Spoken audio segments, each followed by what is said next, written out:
నేను వైఎస్ జగన్మోహన్ రెడ్డి గారికి వేశానండి ఓటు. మా విజయవాడ తూర్పు గాని మన స్టేట్ మొత్తం గాని పరిపాలన ముందురంగా ఉందండి. ఎవరో చెప్పిన మాటలు అప్పుడు చెప్పి మాటలు తప్పించుకున్నారు. జగన్మోహన్ రెడ్డి గారు చెప్పిన మాట చెప్పినట్టుగానే చేశాడు జనాలకు. మా ఇంట్లోనే వచ్చినాయి పథకాలు. విద్యాదేవన్ వచ్చింది, వసతి దేవన్ వచ్చింది, మా పాపకి అమ్మఒడి వచ్చింది, మా మిస్సెస్ కి 45 సంవత్సరాలు డబ్బులు వచ్చాయి, మరియు మా నాన్నగారికి పింఛన్ వస్తుంది. ఇన్ని పథకాలు మా ఇంట్లోనే వస్తున్నాయంటే దేశం మొత్తం మరి నిరుపేదల ఇల్లు. ఇది నిరుపేదల పార్టీ అండి. నిజంగా మాలాంటి వాళ్ళకి బడుగు బలహీన వర్గాల పార్టీ వైఎస్ జగన్మోహన్ రెడ్డి గారు. వారికి మా మద్దతు ఓటేసి మరీ చెప్పాము మేము.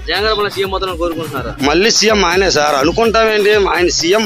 మాళ్ళే కాబోయే సీఎం కూడా ఆయన. 175కి 175 ఆయన అన్నట్టు. వై నాట్ 175 175 25 కు 25 ఎంపీ. పర్టికులర్ గా మన గవర్నమెంట్ మళ్ళీ జగన్మోహన్ రెడ్డి గారు ఫామ్ చేస్తున్నారు, చేయబోతున్నారు, చేస్తున్నారు.